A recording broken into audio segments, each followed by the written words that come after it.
आज हमारा वेक्टर का लेक्चर नंबर 2 है, लेक्चर नंबर दूसरा पर देखने जा रहे हैं। पहले में हम लोग इंट्रोडक्शन वगैरह पढ़ लिए थे वेक्टर का। आज हम लोग पढ़ने जा रहे हैं एडिशन ऑफ वेक्टर्स। तो देखिए लिखे हैं हम कुछ एक दो लाइन यहाँ पे। वेक्टर एडिशन क्या होता है, किस तरीके से होता है। पहले तो हम आपको कल जब पिछले लेक्चर में जब हमने आपको इंट्रोडक्शन दिया था उसका आपको याद होगा कि एक इस तरीके से टेबल बना के स्केलर और वेक्टर लिखे थे। इस तरीके से स्टार्टिंग का ही बात बता रहे हैं आपको। स्केलर और वेक्टर लिखे थे और डिफरेंस बताए थे, और इसी में हम आपको बताए थे ये भी बात कि स्केलर और वेक्टर के एडिशन में क्या फर्क होता है। जैसे हम आपको बताए होंगे कि 3 kg प्लस 4 kg कोई सामान है 3 kg और 4 kg, तो इसका वेट होगा, इसको ऐड करेंगे तो 7 kg। ठीक है, वहीं पे अगर कोई है 3, मान लीजिए कि कोई वेक्टर में 3 newton plus 4 Newton, 3 newton plus 4 Newton, तो ये हमारा 1 से लेकर के 7 न्यूटन तक, 1 से लेकर के 7 न्यूटन तक इसका वैल्यू कहीं पे भी लाई कर सकता है। ये चीज हमने आपको बतलाया था पिछले लेक्चर में कि वेक्टर का एडिशन इस तरीके से और स्केलर का इस तरीके से। अब जैसे कि आप लोग एक फेमस केस पढ़े होइएगा, पाइथागोरस थ्योरम का है, ट्रिपलेट बोला जाता है, पाइथागोरस ट्रिपलेट। इतना तो आप लोग समझदार होंगे, मैं मानकर चलता हूँ कि जैसे मान लो कि कोई बॉडी है कि इधर ईस्टवर्ड कहो कि 3 न्यूटन फोर्स लग रहा है, नॉर्थ साइड 4 न्यूटन फोर्स लग रहा है। इसका रिजल्टेंट निकालने को बोलेगा एफनेट, आपको एफनेट बोला जाता है 3 न्यूटन 4 न्यूटन का। तो एफनेट ये फोर्स इस तरफ लग रहा था, इधर एक फोर्स लग रहा था, तो इसका रिजल्टेंट जो होगा इस तरीके से हो जाएगा हमारा, इस तरीके से। तो ये जो होगा एफनेट होगा हमारा, इसका वैल्यू होता है 5, पाइथागोरस यूज करते हुए एंगल 90 है। तो एफनेट, तो आप देख रहे हैं कि यहाँ 3 न्यूटन का फोर्स 4 न्यूटन का फोर्स लग रहा था और रिजल्टेंट कितना आ गया हमारा 5 न्यूटन, यानी कि 3 newton plus 4 newton is equal to 5 newton. एक तरह से हम कह सकते हैं कि यही आया है हमारा। और यहाँ देखिए 3 प्लस 4, सिंपल सा एक मैथ्स है इस वाले स्केलर एडिशन में कि 3 प्लस 4 7 होगा, लेकिन यहाँ पे 3 प्लस 4 1 से लेकर के 7 तक इसका कुछ भी वैल्यू हो सकता है। तो ये चमत्कार जो है हमारा वेक्टर एडिशन में ही संभव है। अब ये कैसे होता है ये आज के लेक्चर में हम देखेंगे। आज हम लोग पढ़ने जा रहे हैं, यही टॉपिक है हमारा vector addition. Vector addition can be perform by following methods. लिखा हुआ है vector addition can be perform by following methods. पहला है हमारा ग्राफिकल मेथड और दूसरा लिखा है हमने एनालिटिकल मेथड। तो आज का जो लेक्चर है वो कंसर्न रहेगा हमारा पूरा ग्राफिकल मेथड्स से। ठीक है, ग्राफिकल मेथड में है 3 पॉइंट हमारा triangle law of addition, parallelogram law of addition and polygon law of addition. तो ट्रायंगल लॉ ऑफ एडिशन और पैरेललोग्राम लॉ ऑफ एडिशन ये जो है दो वेक्टर के एडिशन का कहानी बतलाता है, और पॉलीगॉन में 2 से ज्यादा। अगला है पॉइंट हमारा addition of 2 vectors is quite different from simple algebraic sum of 2 numbers. ये सेम बात है जो हमने आपको यहाँ पे बतलाया है। Addition of 2 vectors is quite different from simple algebraic sum of 2 numbers. Simple algebraic sum यानी कि 3 प्लस 4 इज इक्वल टू 7, इससे काफी अलग होता है दो वेक्टर, यानी कि 3 न्यूटन प्लस 4 न्यूटन जोड़ रहे हैं, ये काफी अलग होता है। ये हमने आपको बताया कि 3 प्लस 4 न्यूटन करेंगे तो इसका जो रिजल्टेंट आ सकता है, जो हम इसका नेट रिजल्टेंट जो बोलते हैं, तो ये आ सकता है हमारा 1 से लेके 7 न्यूटन तक कुछ भी आ सकता है। तो ये बिल्कुल अलग होता है, यही लिखा है हमने। अब हम लोग अगला पढ़ेंगे ट्रायंगल लॉ ग्राफिकल मेथड में पढ़ेंगे हम ट्रायंगल लॉ। ठीक है।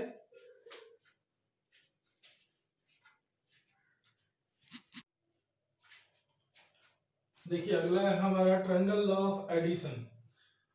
ग्राफिकल मेथड्स में ये पहला है, हमने 3 बनाया था, triangle law of addition, parallelogram law of addition और पॉलीगॉन लॉ ऑफ एडिशन।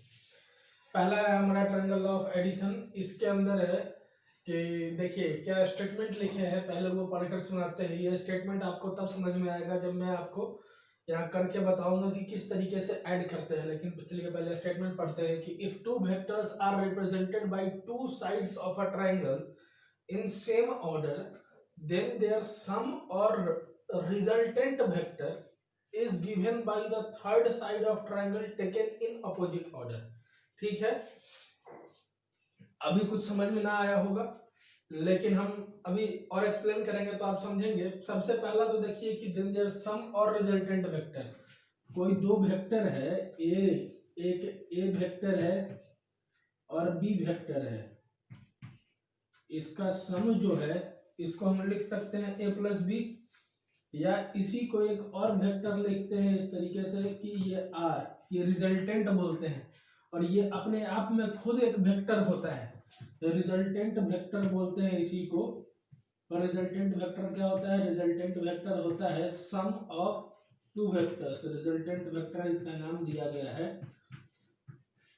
और जब ये r वेक्टर है, ये r अपने आप में खुद में एक वेक्टर है, यानी कि इसके पास मैग्नीट्यूड भी होगा, और मैग्नीट्यूड होगा प्लस डायरेक्शन भी होगा। तो इतना बात आपके जानने लायक है, ये काम की चीजें हैं कि दो वेक्टर है a प्लस बी, इसको जोड़कर हम लोग कई बार a प्लस बी ही लिख देते हैं, लेकिन यहाँ वेक्टर के अंदर इसको एक अलग वेक्टर माना है, नाम दिया है इसका रिजल्टेंट वेक्टर। तो r के ऊपर एरो लिख सकते हैं, और चूंकि ये वेक्टर है तो इसके अंदर मैग्नीट्यूड और डायरेक्शन दोनों होगा। ये इतनी सी बात हमने लिखी है यहाँ पे, चलिए मिटा देते हैं इसको।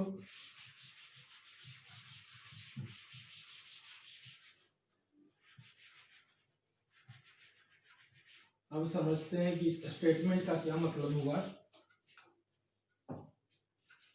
मान लीजिए कि कोई दो वेक्टर है इस तरीके से, ये है बी वेक्टर आपका और एक ये वेक्टर है ए वेक्टर, ठीक है, इस तरीके से दो वेक्टर है। अब इसका हम अगला स्टेप क्या होगा, इसको ऐड करेंगे।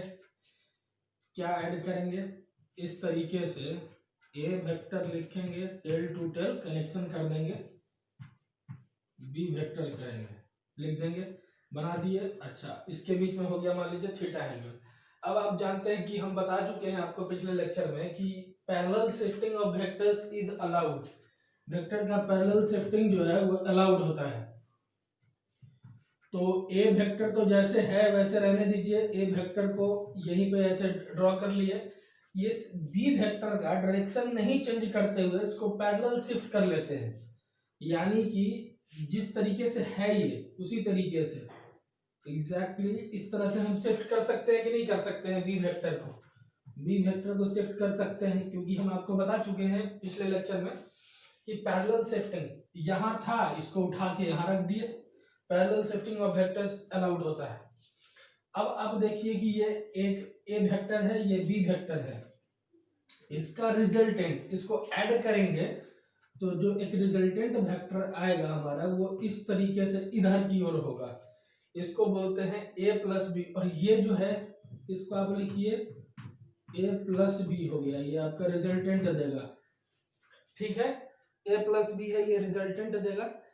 अच्छा, अब देखिए कि इसमें क्या लिखा है, if two vectors are represented by two sides of a triangle, if two vectors are represented by two sides of a triangle, if two vectors are represented by two sides of a triangle in same order, यहां से इधर गए और इधर गए, मतलब इसका tell और इसका हेड, फिर यहां से मतलब इस तरीके से सेम ऑर्डर आपको दिख रहा है कि यहां से इस तरफ जा रहे हैं, यहां से किस तरफ जा रहे हैं, इस तरीके से जा रहे हैं, इस तरीके का है हमारा मूवमेंट। तो यही लिखा है कि if two vectors are represented by two sides of a triangle in same order, मतलब एक ही ऑर्डर में, देन देयर सम और resultant vector, sum a plus b या इसी को कहिए रिजल्टेंट वेक्टर आर वेक्टर,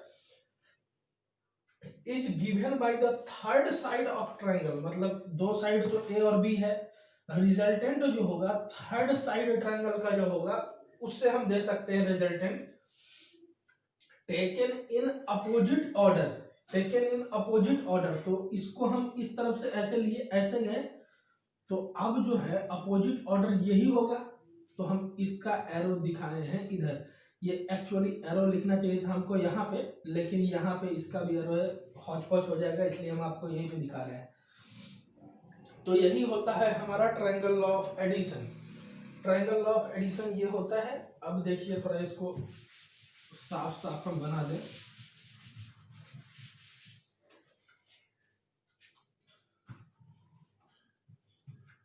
दो वेक्टर था हमारे पास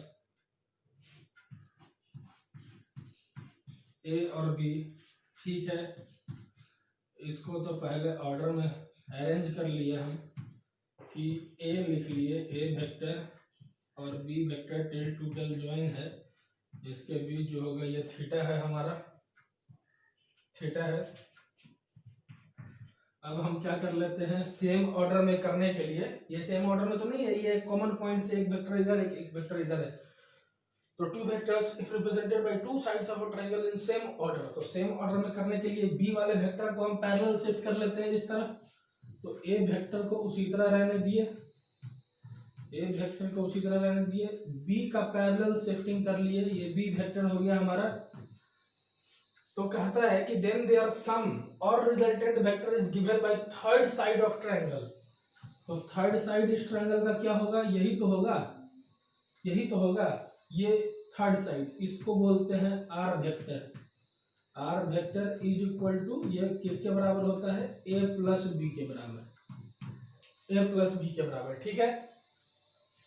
अभी हम देखेंगे इसका कि a प्लस बी जो एडिशन होता है, triangle of addition, a plus b का फॉर्मूला जो आता है, आप इससे पहले भी कहीं ना कहीं देख चुके होंगे कि A square R square is equal to A square plus B square plus 2ab cos theta आता है, उसका हम प्रूफ देखने जा रहे हैं कि कैसे आता है वो, ये अब हम अब देख लिए यहाँ तक, अब इसके आगे हम प्रूफ देखेंगे कि किस तरीके से आता है, ठीक है।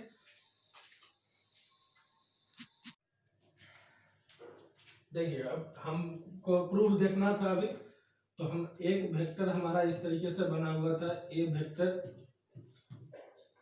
और ये था बी वेक्टर, ये था हमारा रिजल्टेंट वेक्टर, और रिजल्टेंट वेक्टर किसके बराबर है, ए प्लस बी के बराबर, ठीक है। ये तो आप देख चुके हैं। अब हम आपको इसमें बोले थे कि एक फॉर्मूला प्रूफ करेंगे हम, बी वेक्टर को यहां बना लेते हैं, इससे एक परपेंडिकुलर ले लेते हैं, खींच लेते हैं, ठीक है, ये परपेंडिकुलर है, इस ट्रायंगल का कोई नाम दे देते हैं, ए बी सी, ठीक। अब आप देखिए कि यहाँ पे यहाँ मान लीजिए कि ये थीटा एंगल बना रहा है, थीटा एंगल बना रहा है, ये वाला वेक्टर हमारा बी वेक्टर है, तो इधर वाला जो साइड हो जाएगा, ये जो साइड हो जाएगा हमारा, ये क्या हो जाएगा, b cos theta, b cos theta. अच्छा ए बी सी, इस पॉइंट का नाम दे देते हैं डी, ठीक है, और इसका दे देते हैं, ये हो गया बी साइन थीटा। अगर किसी को समझने में प्रॉब्लम है कि ये बी साइन थीटा कैसे होगा, ये बी cos थीटा कैसे होगा, तो चलिए देख लेते हैं, पहले इसको मिटाते हैं।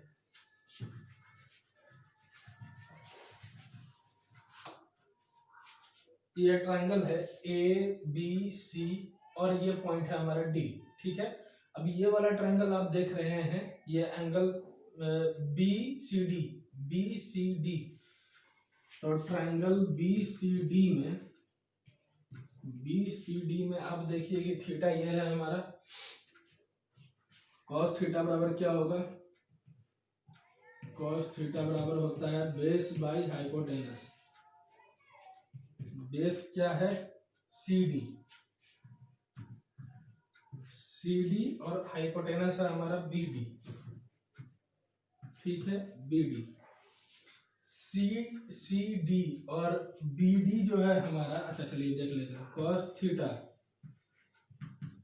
थीटा सी डी है हमारा ये वाला साइड, तो सी डी को सी डी ही रहने दीजिए। बी डी जो है हमारा ये बी वेक्टर है, तो इसका यहाँ वेक्टर से हम सिर्फ मैग्नीट्यूड लिखेंगे, तो सी डी बराबर हम लिख सकते हैं कि नहीं, b cos theta, C D बराबर बी कॉस थीटा, यही हमने लिखा था। अच्छा अब अगला देखिए कि साइन थीटा बराबर होता है P by H, perpendicular by hypotenuse. यहाँ पे परपेंडिकुलर कौन है, थीटा के सामने वाला साइड परपेंडिकुलर होता है, ये आपको मालूम है। तो BC हो गया परपेंडिकुलर और हाइपोटेनस हो गया यहाँ पे BD, ठीक है, BD हमारा ये वाला साइड हो गया। साइन थीटा बराबर BC बाई B, तो BC आ गया हमारा B साइन थीटा, ठीक है। तो दो जो आया है आपको यहाँ पे रिजल्ट हमारा, एक आया सी डी बराबर बी कॉस थीटा, तो वही हमने लिखा था यहाँ पे बी कॉस थीटा, और BC बराबर है बी साइन थीटा, तो यही हम यहाँ पे लिखे हैं बी साइन थीटा। समझ में आना चाहिए कि कैसे क्या आया हमारा, इसलिए हम आपको यहाँ पे दिखा दिए निकाल के। अब मिटाते हैं इसको।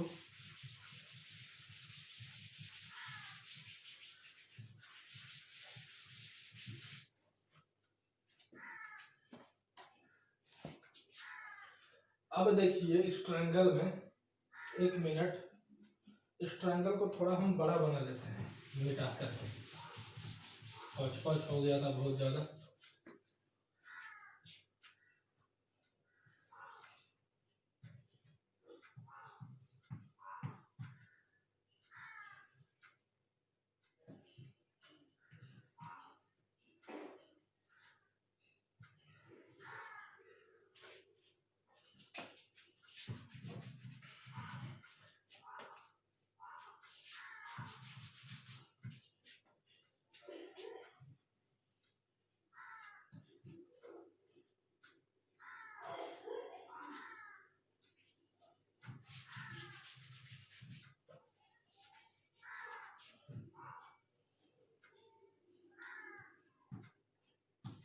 ये हमारा आर वेक्टर था, और इसको बी वेक्टर को मिटा कर लिख लेते हैं इस तरह।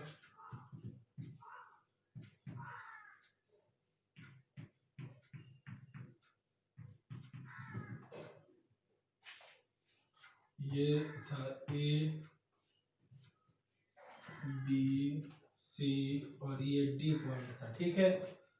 अब हमने आपको बताया था, मान लिए थे कि थीटा ये है, ये वाला आ गया है हमारा बी साइन थीटा, ये हम आपको निकाल के बता चुके हैं b sine theta. C D जो है हमारा बी कॉस थीटा आ चुका है, बी कॉस थीटा होगा। अच्छा ठीक है, अब देखिए कि ये वाला जो ट्रायंगल है, ट्रायंगल ABC जो है हमारा, इसके अंदर पाइथागोरस थ्योरम लग सकता है, क्योंकि ये परपेंडिकुलर है, एंगल एक 90 डिग्री है, तो ये हमारा हाइपोटेनस हो गया। और तो हाइपोटेनस हमारा थोड़ा सीधा नहीं बन पाया, पर कोई बात नहीं। देखिए हम लिख सकते हैं इसमें, इस ट्रायंगल में, कि ए बी स्क्वायर जो है वो हमारे AC square plus BC square हो सकता है, ऐसा लिख सकते हैं पाइथागोरस थ्योरम से, ठीक है। अब देखिए कि AB स्क्वायर तो R स्क्वायर हो जाएगा, R स्क्वायर। AC क्या है, AC यहाँ से यहाँ तक का लेंथ, तो A से लेकर D तक का तो लेंथ है, ये A वेक्टर था, और ये हमारा B cos थीटा है, तो A plus B cos theta लिखेंगे इसको का स्क्वायर, और BC क्या है, B साइन थीटा, तो प्लस B साइन थीटा का स्क्वायर लिखेंगे। ठीक है, अब देखिए इसको इधर सॉल्व करते हैं। ये क्या हो जाएगा, a plus b cos theta, मतलब a प्लस बी का होल स्क्वायर है ये, तो हम लिख सकते हैं इसको a square plus B square cos square theta plus 2 into A b cos theta. ठीक है, 2 इंटू ए b cos theta plus B square sine square theta. ठीक है, अब आप देखिए कि इस बी साइन स्क्वायर थीटा और बी कॉस स्क्वायर थीटा, इसको हम एक साथ कर लेते हैं, sign square theta cos square, इसमें से बी स्क्वायर बाहर निकाल लेंगे, कॉमन ले लेंगे, तो साइन स्क्वायर थीटा और कॉस स्क्वायर थीटा 1 हो जाता है, आप जानते ही हैं। तो लिखते हैं इसको इस तरीके से कि A square plus B square common ले लिए sine square theta plus cos square theta. ठीक है, और plus 2ab cos theta, R square बराबर आ गया हमारा A square plus B square plus 2ab cos theta. यही तो होता है रिजल्टेंट का फॉर्मूला, जो आप पढ़ते आ रहे हैं, कई बार पहले भी देखे होंगे।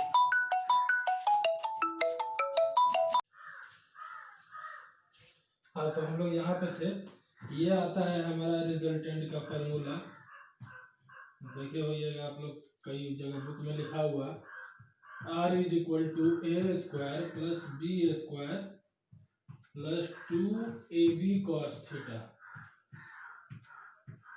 ठीक है, ये हो गया हमारा रिजल्टेंट का फॉर्मूला कि जब दो वेक्टर a और b को जोड़ेंगे, जब दो वेक्टर a और b वेक्टर को जोड़ते हैं जो कि थीटा एंगल पे है, ये थीटा होता है angle between a and b, ये थीटा जो होता है angle between a and b vector, angle between a and b vector, ये होता है हमारा।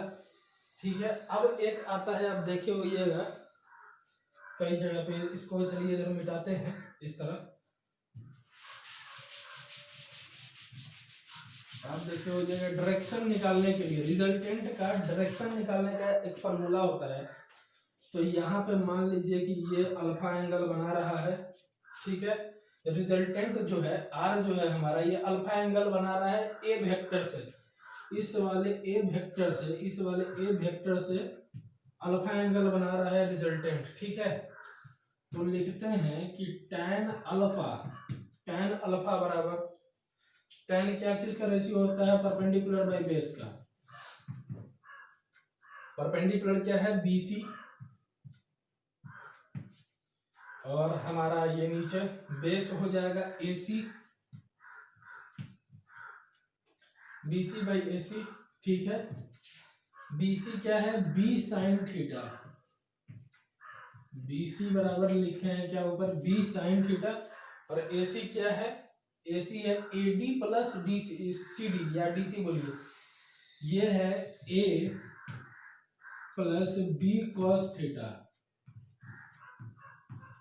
तो यही हो गया हमारा फॉर्मूला, tan अल्फा का फॉर्मूला, जहां tan अल्फा तो अल्फा एंगल है ए वेक्टर से रिजल्टेंट बनाता है, तो यही इसी से डायरेक्शन हम डिनोट कर देते हैं रिजल्टेंट वेक्टर का, कि जो रिजल्टेंट आया उसका डायरेक्शन इतना डिग्री विद ए वेक्टर, इस तरीके से लिखा हुआ आपको मिलेगा।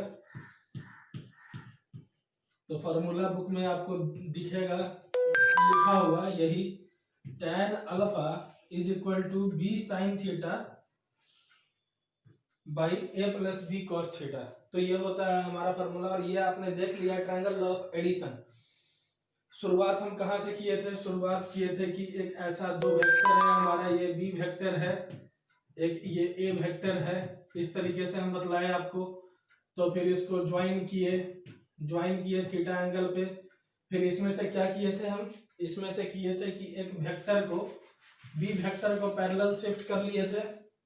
यही तो है ट्रायंगल हमारा, कि यहाँ पे ऐसे बी वेक्टर बनाए हुए थे, इस बी वेक्टर को पैरेलल शिफ्ट करके यहाँ पर रख लिए। ठीक है, अब एक रिजल्टेंट थर्ड साइड बनाए थे कि वो जो हमें स्टेटमेंट लिखे हुए थे कि जो रिजल्टेंट होता है, रिजल्टेंट वेक्टर या जो सम होता है वो अपोजिट ऑर्डर में होता है। तो ये अगर इसका डायरेक्शन ये है ए का, बी का डायरेक्शन ये हमारा, तो रिजल्टेंट जो होगा हो जाएगा वो इस तरीके का, अपोजिट ऑर्डर में होगा। फिर उसके बाद तो ये प्रूव करना था, तो यहाँ पे हमने परपेंडिकुलर ले लिया, यहाँ से इसको भी इधर प्रोड्यूस किए, और फिर बाकी का कहानी आप जान रहे हैं। ये हो गया आपका इस वाले फार्मूला का प्रूफ, और ये है इस फार्मूला का प्रूफ कि ये कहाँ से आता है। हम एज्यूम करके चलते हैं कि आपको अच्छे से समझ में आया होगा। अब अगला हम लोग पढ़ेंगे पैरेललोग्राम लॉ ऑफ एडिशन।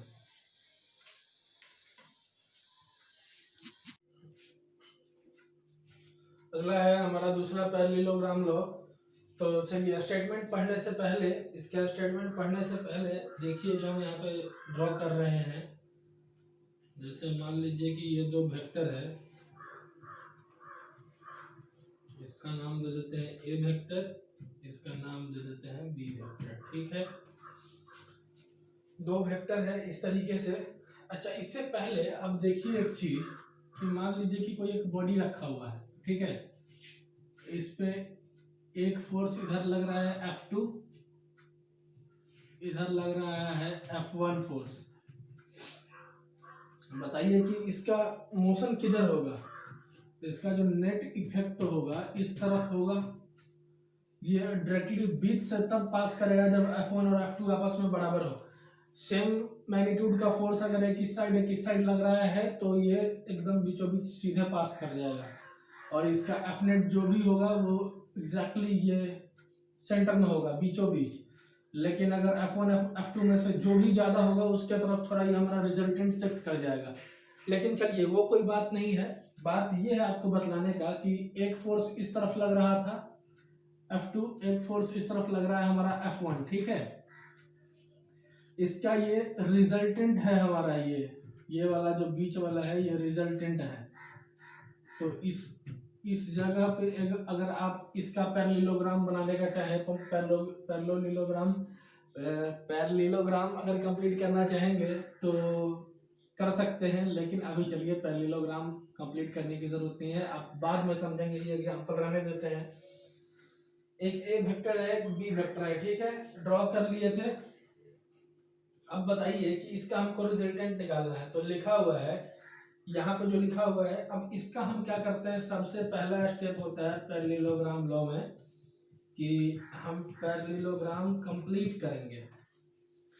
तो पैरेललोग्राम कंप्लीट कर लिए। अब लिखता क्या है, if two vectors are represented by two adjacent sides of a parallelogram, if two vectors are represented by two adjacent sides of a parallelogram which are directed away from their common points। मान लीजिए कि common point ये वाला है, इससे दोनों जो हमारा वेक्टर है ये directed away from common point है ही, तो वही लिखा है which are directed away from their common points, then their sum या resultant vector is given by the diagonal of parallelogram passing away through that common point।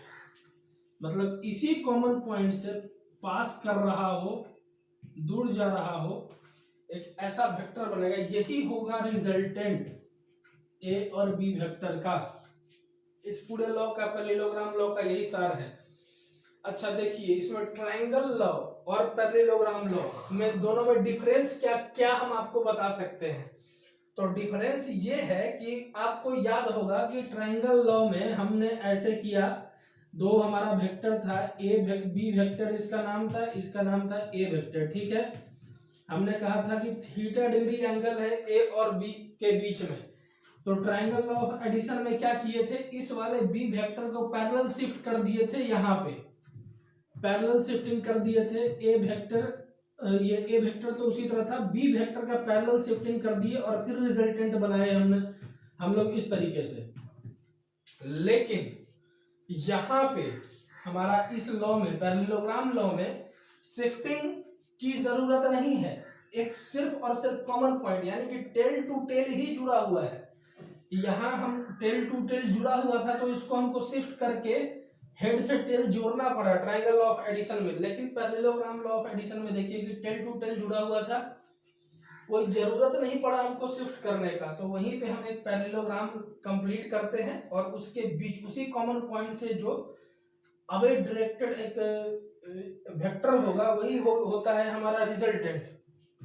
यही है हमारा parallelogram law of vector addition. अच्छा, एक चीज और ध्यान देने वाली बात है कि ट्रायंगल लॉ और पैरेललोग्राम लॉ, इस दोनों लॉ का जो स्टेटमेंट हम आपको लिखवाए हैं उसको ध्यान से अगर पढ़िएगा तो वो स्टार्ट होता है इस तरीके से कि if two vectors are represented, ये टू कॉमन है, two vectors, if two vectors are represented by, ये टू कॉमन है, यानी कि पैरेललोग्राम लॉ ऑफ एडिशन हो या वेक्टर लॉ ऑफ एडिशन हो, इस लॉ से, इस दोनों लॉ से हम दो ही वेक्टर को जोड़ सकते हैं।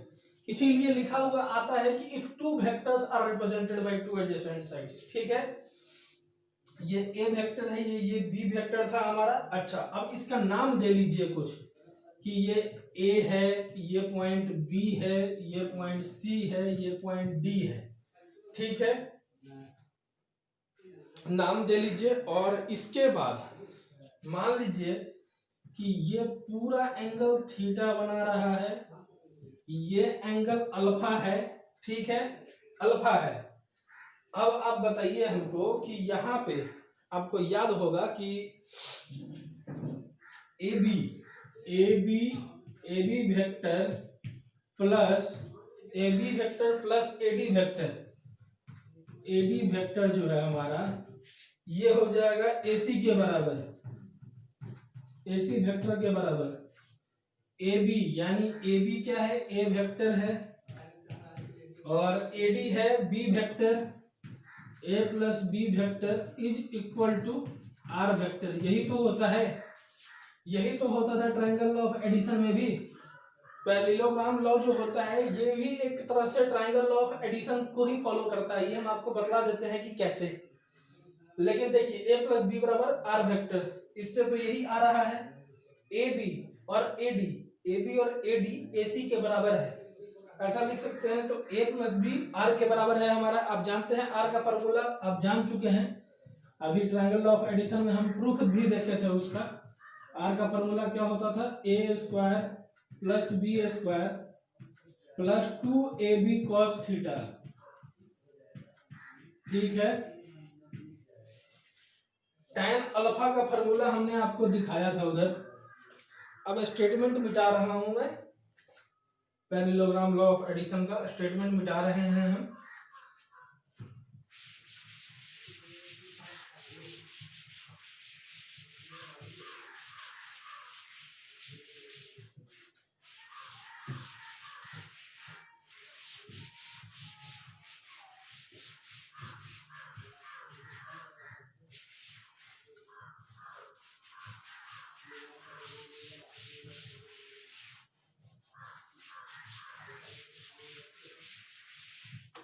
ठीक है, अब देखिए आप यहाँ पे कि ये वाला हमारा बना हुआ था पैरेललोग्राम। तो tan अल्फा बराबर क्या होता है, हम फार्मूला लिखे थे, आपको पीछे प्रूव करके बताए थे कि b sin theta a plus b cos theta, ये फार्मूला था हमारा। उसी तरीके से अगर ये वाला एंगल मान लीजिए कि बीटा है और tan बीटा मतलब कभी ये रिजल्टेंट वेक्टर जो है अल्फा बना रहा है ए वेक्टर से, लेकिन यही रिजल्टेंट वेक्टर बीटा एंगल अगर बनाता है बी वेक्टर से, तो tan बीटा भी तो पूछ सकता है, कभी बोल सकता है कि ये जो रिजल्टेंट है हमारा बीटा एंगल बना रहा है बी वेक्टर से, तो उसका क्या होगा, उस केस में हम क्या लिखेंगे। तो tan बीटा बराबर होता है a sin theta divided by b plus a cos theta. ठीक है, ये हो गया हमारा tan बीटा हो जाता है a sin theta b plus a cos theta. यही दो फॉर्मूला है ये हम प्रूव किया आपका। आपने इसमें नया चीज क्या देखा है, एक ये वाला फार्मूला देखा है, ठीक है। अब हम देखिए यहाँ पे बताए थे कि एक बॉडी है रखा हुआ, F2 लग रहा है, F1 लग रहा है, इसका रिजल्टेंट। तो आपको ऐसा नहीं लग रहा है कि कुछ इस तरीके का ही केस बन रहा है कि एक ये कॉमन पॉइंट है, यहीं पे मान लो कि बॉडी बना दिए, यहीं पे बॉडी बना दिए हम, इस पे दो फोर्स लग रहा है, एक बी वेक्टर जो है, वेक्टर क्या है, फोर्स ही है, मान ले फोर्स क्या है, वेक्टर ही है। तो अगर एक फोर्स इस तरीके से इस पर इधर लग रहा है, एक फोर्स इधर लग रहा है, तो इसका रिजल्टेंट इधर आएगा, इस तरफ आएगा। ये आपको हम फील देने के लिए बतलाए हैं कि पैरेललोग्राम लॉ ऑफ एडिशन कहाँ से, पैरेललोग्राम लॉ कहाँ से जनरेट हुआ होगा। तो यहाँ पे भी आप इसको आगे प्रोड्यूस करेंगे, इसको आगे प्रोड्यूस कर देंगे, तो यहाँ से आप पैरेललोग्राम कंप्लीट करके और फिर सारा कहानी कर सकते हैं। तो यही है पैरेललोग्राम लॉ ऑफ एडिशन। अब हम लोग कुछ क्वेश्चन करेंगे इस पे, ट्रायंगल लॉ और पैरेललोग्राम लॉ को कंबाइन करके। पहला क्वेश्चन है हमारा, body moves 3 metre towards east, then he takes 90 degree left turn and moves 4 metre towards north, moves 4 metre north, find the displacement of body. ठीक है, सबसे इजी क्वेश्चन इजी क्वेश्चन से हम शुरुआत कर रहे हैं। अब body moves 3 metre towards east, ठीक है, तो 3 मीटर टुवर्ड्स ईस्ट बना लीजिए, 3 metre towards east, then he takes 90 degree left turn यहां से 90 डिग्री लेफ्ट टर्न ले रहा है बॉडी यहाँ पे, ठीक है, और 4 मीटर चल रहा है नॉर्थ में, 4 मीटर चल रहा है नॉर्थ में। तो अब कह रहा है कि डिस्प्लेसमेंट निकालिए बॉडी का, ये सबसे सिंपल क्वेश्चन है।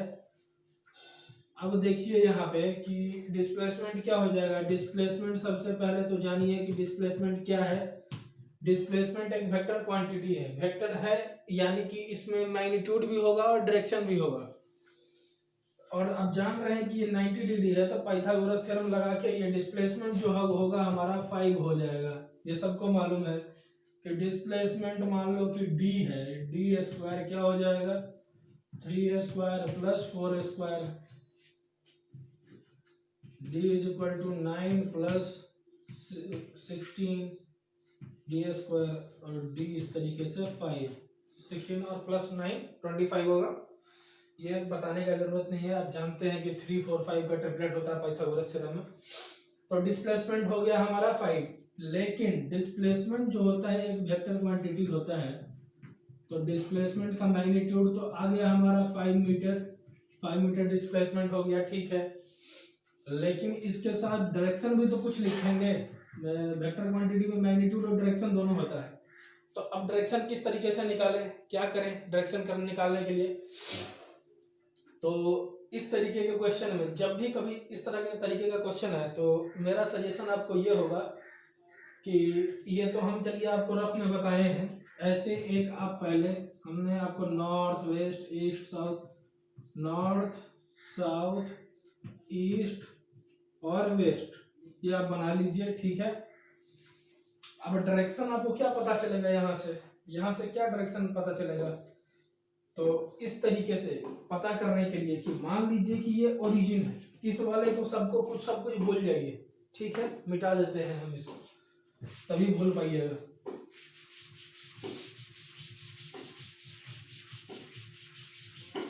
ठीक है, मिटा दिया हमने इसको। ये अब एक हम इस तरीके से डायरेक्शन वाला बना लिया। अच्छा ठीक है, अब कह रहा है कि 3 मीटर टुवर्ड्स ईस्ट, तो ओरिजिन से चलते हैं 3 मीटर, मान लीजिए कि यहाँ 3 मीटर हो गया हमारा ईस्ट की तरफ।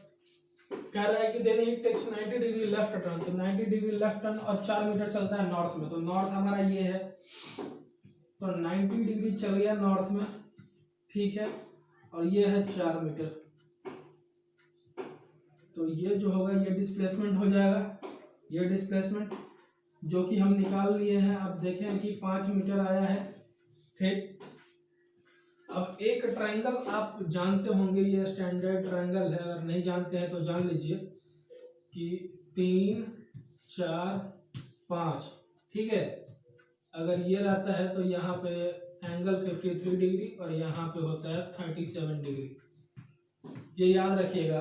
अगर देखिए ये थीटा के सामने, इस थीटा के सामने 4 है तो ये 53 होगा, और अगर इसके सामने अगर 3 है तो 37, अगर इसके सामने 3 है, अगर मान लीजिए थीटा ये है तो परपेंडिकुलर ही है, तो अगर इसके सामने 3 है तो 37। तो मतलब इस तरीके से आप याद रख सकते हैं। ये स्टैंडर्ड ट्रायंगल होता है 3, 4, 5 का, 53 और 37 टीचर बताए होंगे आज से पहले भी कभी ना कभी।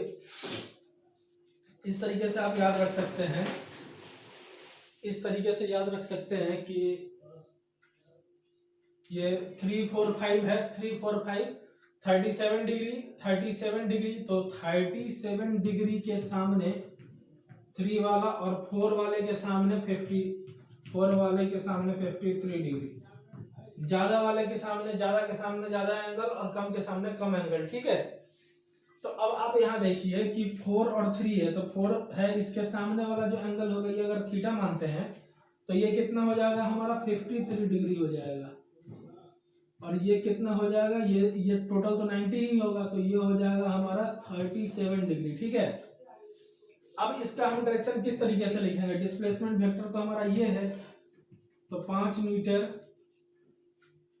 अब इसका जो डायरेक्शन लिखेंगे हम, डिस्प्लेसमेंट वेक्टर को अगर पूछेगा तो 5 मीटर, ठीक है, 5 metre 37 degree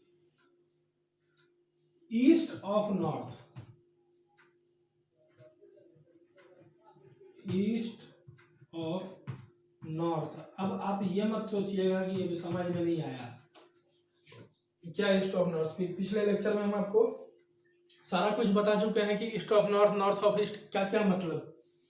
east of north मतलब नॉर्थ से ईस्ट, कि कितना ईस्ट, तो नॉर्थ से 37 डिग्री, तो वही लिखा है 37 डिग्री ईस्ट ऑफ नॉर्थ, मतलब नॉर्थ से 37 डिग्री ईस्ट। ठीक है, या अगर इसी को लिखा हुआ आपको मिले कि 5 मीटर दोनों तरीके से लिखा हुआ हो सकता है, 53 डिग्री नॉर्थ ऑफ ईस्ट, दोनों सही है, दोनों ही सही है, इसलिए सही है। अब ये देखिए इसका क्या मतलब हुआ, 5 मीटर तो है ही, 53 डिग्री नॉर्थ ऑफ ईस्ट, मतलब ये ईस्ट से 53 डिग्री नॉर्थ ऑफ ईस्ट, मतलब ईस्ट से नॉर्थ की तरफ 53 डिग्री। तो या तो ये कहिए या फिर ये कहिए, ये दोनों ही सही है। परसेप्शन पे कि आप किधर से लेते हैं समझना पड़ेगा आपको। तो ये है हमारा पहला क्वेश्चन आंसर। अब हम देखते हैं ये क्वेश्चन का आंसर है, सॉल्यूशन। और अब अगला क्वेश्चन करते हैं, चलिए। अगला क्वेश्चन है हमारा दूसरा क्वेश्चन पढ़िए आप लोग सबसे पहले, तो क्वेश्चन पढ़िए, मैं सॉल्व करता हूँ।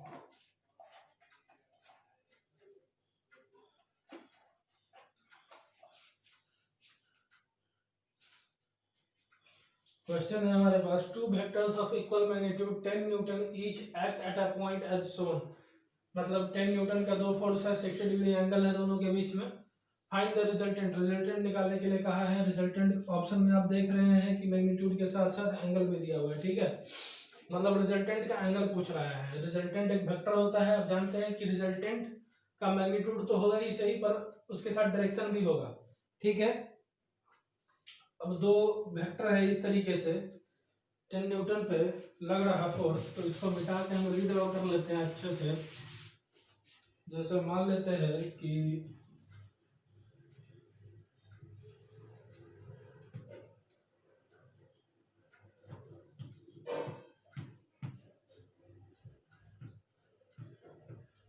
न्यूटन और ये 60 डिग्री लग रहा था। ठीक है,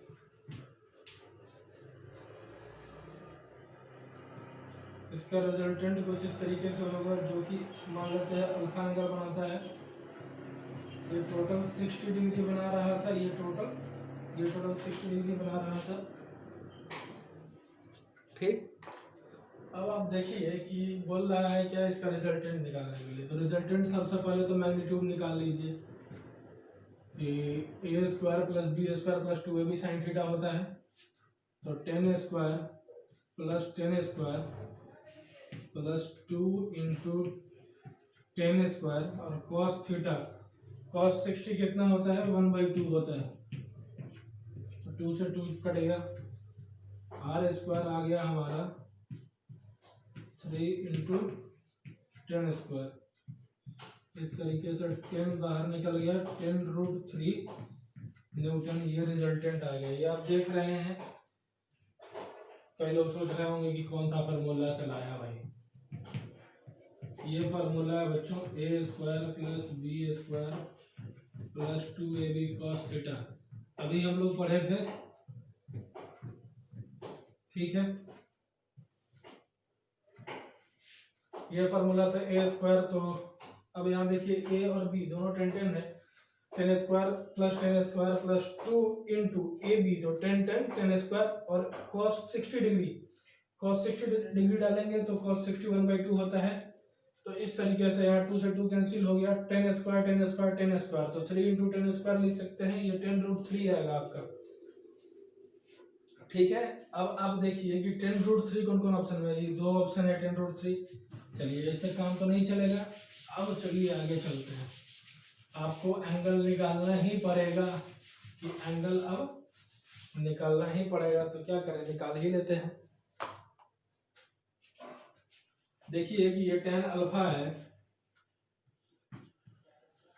tan अल्फा का क्या फॉर्मूला होता है, b sin theta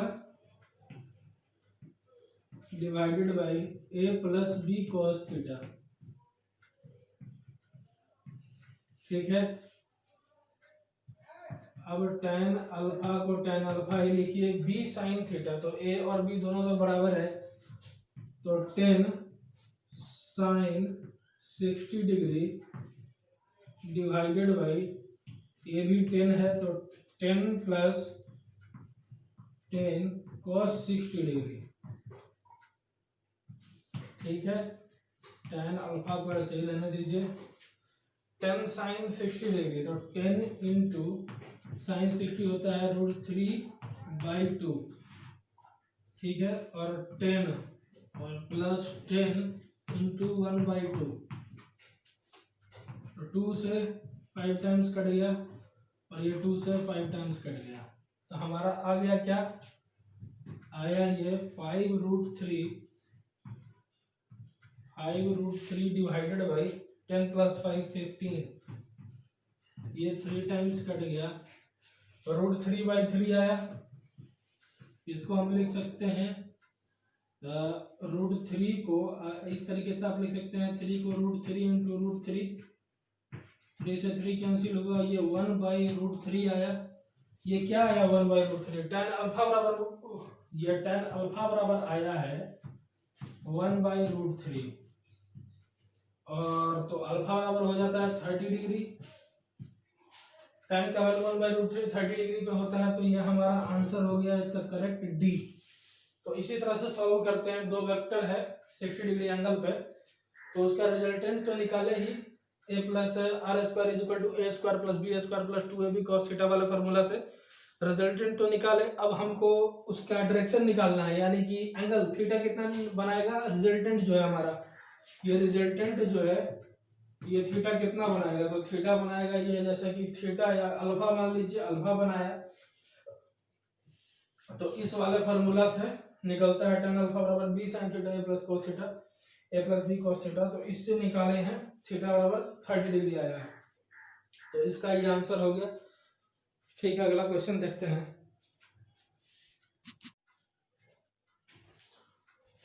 question number 3 है हमारे पास, two vectors of equal magnitude are added to give resultant, two vectors of equal magnitude are added to give resultant which is of same magnitude as the two vectors, ठीक है, कि दो vector same magnitude के का add करते हैं और उसके बाद जो रिजल्टेंट आता है हमारा, वो भी दोनों वेक्टर के इंडिविजुअल वैल्यू के इक्वल है, मतलब इस तरीके का है कि रिजल्टेंट जो है वो इक्वल है ए और बी के वैल्यू के बराबर, तो हमको निकालना है find the angle between two vectors. ठीक है, अब किस तरीके से करेंगे, देखिए फार्मूला है R square is equal to A square plus B square plus 2ab cos theta.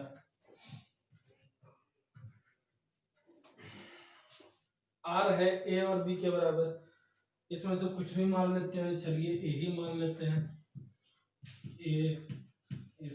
ए तो ए होगा इसे, और बी को भी ए, क्योंकि बी और ए भी आपस में बराबर है। ये हो गया 2a स्क्वायर और ये हो गया हमारा cos थीटा। ए स्क्वायर बराबर 2a square plus 2a square cos theta. ठीक है, ये 2a स्क्वायर इस साइड चला गया तो माइनस a स्क्वायर आ गया बराबर 2a स्क्वायर cos थीटा हो गया। cos थीटा बराबर minus a square divided by 2a square, ऐसा लिख सकते हैं। 2a स्क्वायर को इधर ले आए, a स्क्वायर से a square cancel, cos theta बराबर आ गया -1/2। और cos थीटा का वैल्यू -1/2 तब होता है जब थीटा होता है 120 डिग्री। तो यही एंगल निकालना था आपको। दोनों के बीच में two vectors of equal magnitude are added to give resultant. इस तरीके से था r is equal to a is equal to b, मतलब a b तो आपस में बराबर है ही, और r का जो मैग्नीट्यूड है वो भी हमारा उसी के इक्वल है, a और b के बराबर इक्वल है। तो इस तरीके से करेंगे। चलिए अब अगला हम लोग को पढ़ना है, हम लोग ट्रायंगल लॉ ऑफ एडिशन पढ़ लिए, पैरेललोग्राम लॉ ऑफ एडिशन पढ़ लिए। अब अगला जो हम लोग पढ़ने जा रहे हैं उसका नाम है polygon law of vector addition. Triangle law या पैरेललोग्राम लॉ में आप देखे थे कि जो उसका स्टेटमेंट हम लोग का स्टार्ट होता था कि लिखा हुआ था उसमें कि if two vectors are added या if two vectors are present, इस तरीके से। लेकिन पॉलीगॉन में कि टू से जब ज्यादा वेक्टर प्रेजेंट होंगे तो उनका किस तरह से एडिशन होगा हमारा, वो डील करता है पॉलीगॉन लॉ ऑफ एडिशन। तो पॉलीगॉन लॉ से वो हम सीखेंगे। तो अब नेक्स्ट हमारा टॉपिक है पॉलीगॉन लॉ। थर्ड है हमारा polygon law of vector addition. Graphical method हम जो बताए थे उसका तीसरा पॉइंट था। पहला हमारा हुआ ट्रायंगल लॉ ऑफ एडिशन, दूसरा हुआ पैरेललोग्राम लॉ ऑफ एडिशन, और तीसरा है हमारा polygon law of vector addition. इसमें कोई स्टेटमेंट नहीं है जो हम बना रहे हैं, आप सीधे देखते जाइए। पॉलीगॉन लॉ क्या होता है वो हम फिगर के थ्रू समझेंगे। मान लीजिए कि इस तरीके से वेक्टर सजा हुआ है, ये ए वेक्टर हो गया, ये ए वेक्टर है, ये बी वेक्टर है, ये सी वेक्टर है, ये नहीं ऐसे, एक मिनट,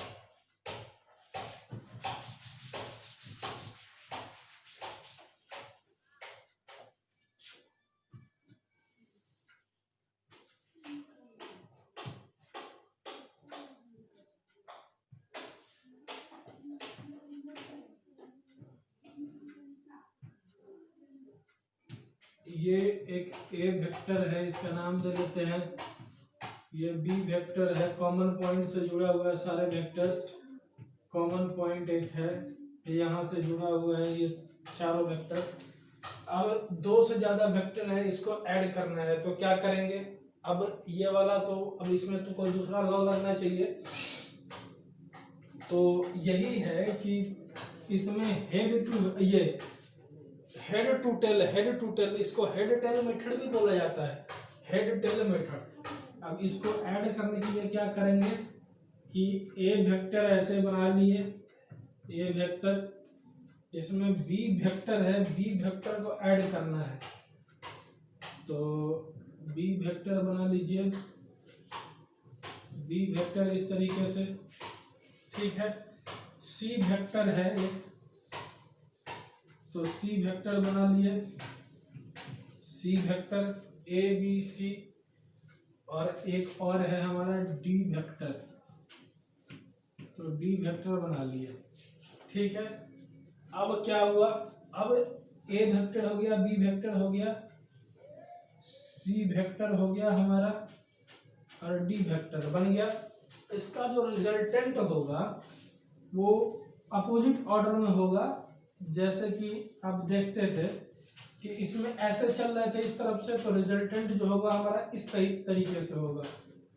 ये कौन से लॉ वाला हुआ, जैसे कि ट्रायंगल लॉ में होता था कि ऐसे रहता था, ऐसे रहता था, तो रिजल्टेंट जो है हमारा ये अपोजिट ऑर्डर में इस तरीके से जाता था। ये ए वेक्टर होता था, ये बी वेक्टर होता था, तो रिजल्टेंट ये, तो इसको बोलते हैं एक्सटेंशन ऑफ ट्रायंगल लॉ। ठीक है, पॉलीगॉन लॉ हो या पैरेललोग्राम लॉ ऑफ एडिशन हो। देखिए एक बात हम पैरेललोग्राम लॉ ऑफ एडिशन में आपको बताना भूल गए थे, अभी बता देते हैं। जैसे कि देखिए हम यहाँ पे क्या ड्रॉ किए थे कि ये एक ए वेक्टर है, ये बी वेक्टर है। ठीक है, यही था, कॉमन पॉइंट से जुड़ा हुआ था। तो सबसे पहला उसमें हम सीखे थे कि पैरेललोग्राम कंप्लीट कर लेते हैं, बना लेते हैं। ठीक, इसके बीच से एक जो पास करता हुआ अवे फ्रॉम कॉमन पॉइंट, वो होता है आर। ठीक है, ये ए वेक्टर, ये बी वेक्टर, तो इसमें आप देख रहे हैं कि ए और बी जुड़ के आर बन रहा है। तो ये ए है, ये वाला साइड ए है, तो ये वाला साइड भी तो ए होगा, होगा कि नहीं होगा। ये वाला बी है, तो ये वाला साइड भी तो बी होगा। ठीक है, तो इसका डायरेक्शन, इस बी का डायरेक्शन अगर इस तरफ है, इस तरफ है, और ए का डायरेक्शन तो ये है ही सही, तो रिजल्टेंट का डायरेक्शन इस तरफ है, तो ये इनडायरेक्टली तो ट्रायंगल लॉ ही है। ट्रायंगल लॉ में क्या होता था, इस तरीके से ही तो होता था कि ऐसे है और इस तरीके से जुड़ा हुआ है। ये रिजल्टेंट, ये ए वेक्टर आता था, ये बी वेक्टर आता था, और ये आर वेक्टर। तो इनडायरेक्टली यहाँ पे भी ये ए वेक्टर है, ये बी वेक्टर है, और ये आर वेक्टर है। यहाँ पे दिखाते हैं कि यहाँ पे एक ए वेक्टर, ये बी वेक्टर, और इसका रिजल्टेंट बीच से जा रहा है। समझने के लिए आप समझ गए होंगे कि हम क्या समझाना चाह रहे हैं, कि ये बी वेक्टर, अगर ये बी वेक्टर है तो ये भी तो बी वेक्टर है। इसका डायरेक्शन अगर इस तरफ, तो इसका भी डायरेक्शन इस तरफ। ये ए वेक्टर का डायरेक्शन इस तरफ तो था ही, और इस रिजल्टेंट का डायरेक्शन, तो ये पैरेललोग्राम लॉ ऑफ एडिशन जो है ये भी हमारा ट्रायंगल लॉ ऑफ एडिशन से आया है, ट्रायंगल लॉ ऑफ एडिशन से। और polygon law of vector addition ये भी ट्रायंगल लॉ ऑफ एडिशन से आया है। कैसे आया है कि क्या करते थे ट्रायंगल लॉ ऑफ एडिशन में, कि ये एक ए वेक्टर है, सेम ऑर्डर में जा रहा है, और रिजल्टेंट जो होता था वो अपोजिट ऑर्डर में होता था। तो यहाँ पे आप पॉलीगॉन लॉ ऑफ एडिशन में देखिए कि हम सेम ऑर्डर में जाते जा रहे हैं, जाते जा रहे हैं, जाते जा रहे हैं, जाते जा रहे हैं, डी तक पहुंचे। अब चारों वेक्टर हम बना लिए। अब रिजल्टेंट जो होता था, हो रहा है हमारा, ये अपोजिट ऑर्डर में है। तो ये भी ट्रायंगल लॉ ऑफ एडिशन से ही डिराइव किया गया है, पॉलीगॉन लॉ ऑफ एडिशन। इसको बोला जाता है extension of triangle law, extension of triangle law of addition. ठीक है, एक्सटेंशन ऑफ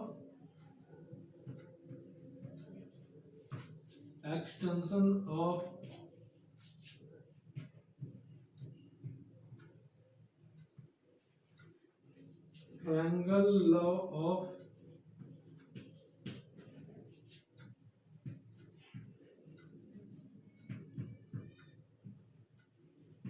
एडिशन। अब यहाँ पे आप लिख सकते हैं कि R is equal to A vector plus D vector plus C vector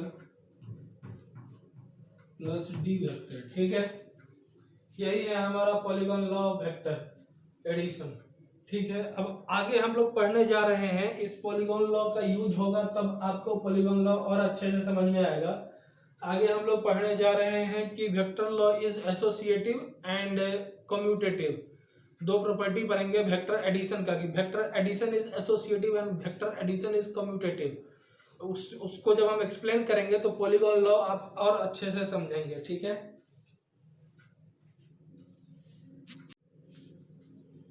अब ये प्रॉपर्टी है वेक्टर एडिशन के बारे में कि वेक्टर एडिशन इज कम्यूटेटिव, ठीक है।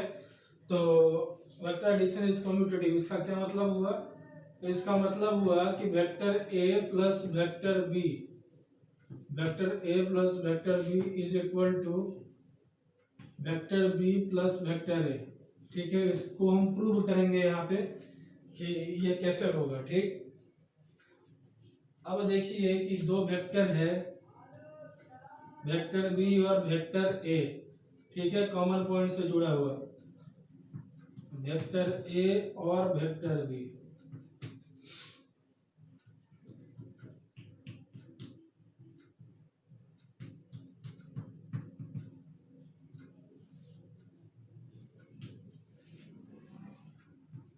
ये रिजल्टेंट है, ठीक। अब आप देखिए कि अगर ये बी वेक्टर है, ये वाला साइड ये बी वेक्टर है, ये बी वेक्टर है, तो ये वाला भी हमारा ये जो है ये बी वेक्टर होगा, ठीक है। ठीक उसी तरीके से ये वाला भी ए वेक्टर होगा, ठीक। अब आप देखिए कि इसको हम क्या बोल सकते हैं कि ये ए है एक वेक्टर, इस तरीके से डायरेक्टेड ए है, फिर बी है ये वेक्टर, इसका भी डायरेक्शन सेम बी के जैसा होगा, तो ए वेक्टर और बी वेक्टर। तो इसको हम बोल सकते हैं कि इस वाले ट्रायंगल में, यानी कि जो हम इस तरीके से लिख सकते हैं कि ऐसे जो है बना हुआ ए वेक्टर और plus B vector is equal to R, जो है ये हम है, ये क्या है, ये ए प्लस बी के बराबर है, ए प्लस बी के बराबर, ठीक है। अब देखिए दूसरा कि एक दूसरा इसका बनाइए कि ये बी वेक्टर है, तो बी वेक्टर इस तरीके से बना लिए, इसमें प्लस ए करना है, तो ये ए जुड़ा हुआ है इस डायरेक्शन में, बी में ए जुड़ा हुआ है इस डायरेक्शन में, तो ए जुड़ गया, ये बी वेक्टर हो गया हमारा, ये ए वेक्टर है। रिजल्टेंट जो होगा हमारा, रिजल्टेंट वेक्टर जो होगा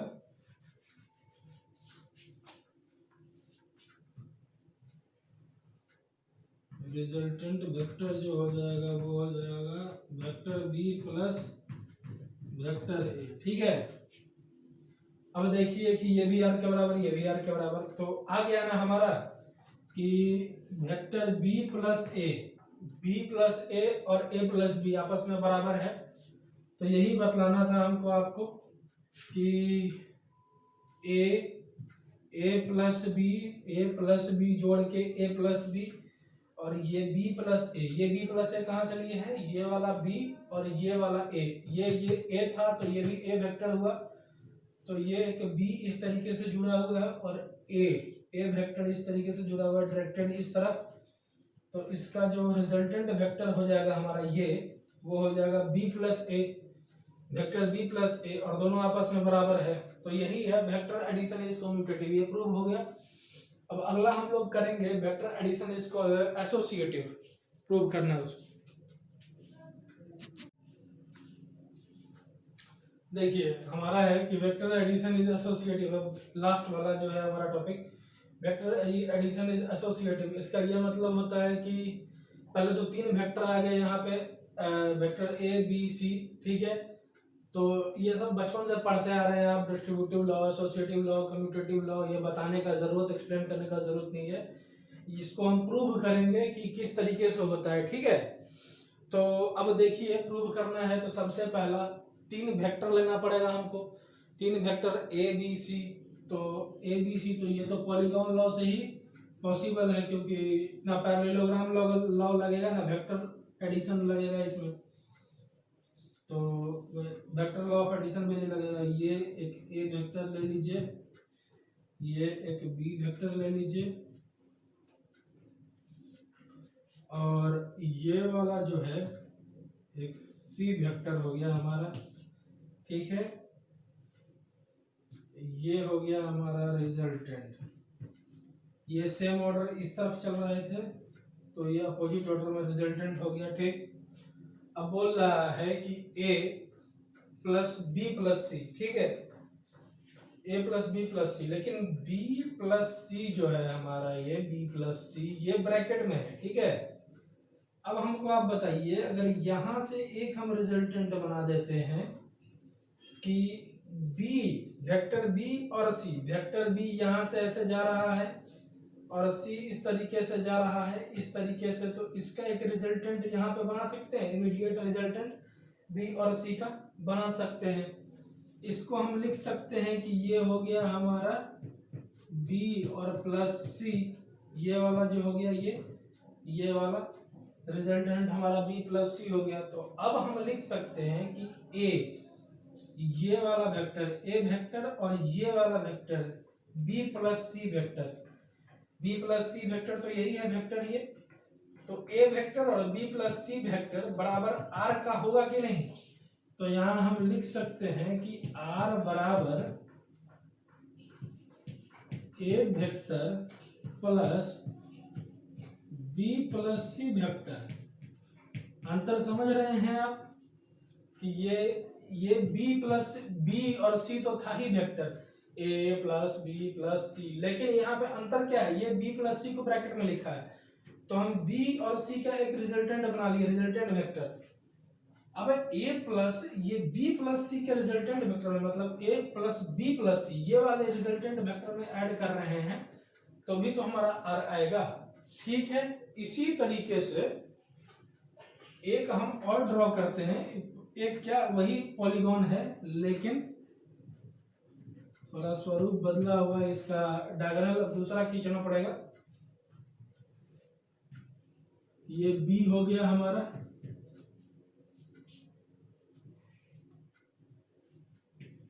c है और ये r वेक्टर है, ठीक है, a b c और ये r वेक्टर हो गया हमारा।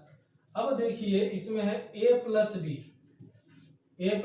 प्लस सी, तो a प्लस बी, तो a वेक्टर है हमारा ये, b वेक्टर इस तरीके से सेम ऑर्डर में है a से, इस तरीके से इसका रिजल्टेंट बना देंगे अपोजिट ऑर्डर में। यहाँ पे ये क्या हो जाएगा हमारा a प्लस बी, ये एक अलग रिजल्टेंट हो जाएगा। अब हमको बताइए कि भूल जाइए इसको, a और b को भूल जाइए आप। अब बताइए कि ये एक a प्लस बी वेक्टर है और एक वेक्टर है हमारा c जो इस तरफ डायरेक्टेड है, तो इस तरीके से चल रहे हैं, तो एक रिजल्टेंट इसका r होगा कि नहीं होगा, ये आप खुद सोचिए। इसके होने में कोई संदेह है नहीं होना चाहिए आपको कि ये a प्लस बी हो गया, इधर से ऐसे चले और इधर से ऐसे चले, अब इस तरीके से चल रहे हैं, इसका रिजल्टेंट इस तरफ होगा, तो हम लिख सकते हैं कि a plus B plus C is equal to r, ठीक है। अब दोनों ये और ये दोनों r के इक्वल है, तो ये दोनों आपस में भी इक्वल हो जाएंगे, और वही चीज है यहाँ पे लिखा हुआ, हेंस प्रूव्ड कि वेक्टर एडिशन इज एसोसिएटिव। तो चलिए आज का लेक्चर हमारा यहीं पे समाप्त होता है। अगले लेक्चर मतलब वेक्टर का लेक्चर जो 03 होगा, मतलब तीसरा लेक्चर जो होगा, उसमें हम लोग इस पे वेक्टर एडिशन जो आज पढ़े हैं हम, वेक्टर एडिशन वेक्टर सब्सट्रैक्शन भी देखेंगे उसमें, लेकिन सबसे ज्यादा उस पर वेक्टर एडिशन पे क्वेश्चन करेंगे। न्यूमेरिकल ढेर सारा आता है क्वेश्चंस इस पे, तो वेक्टर एडिशन पे हम लोगों को ढेर सारा क्वेश्चन करना है उस पे, तो उस लेक्चर में ढेर सारा क्वेश्चन करवाऊंगा मैं आपको। ये लेक्चर आज का यही समाप्त होता है, ठीक है। Thank you very much.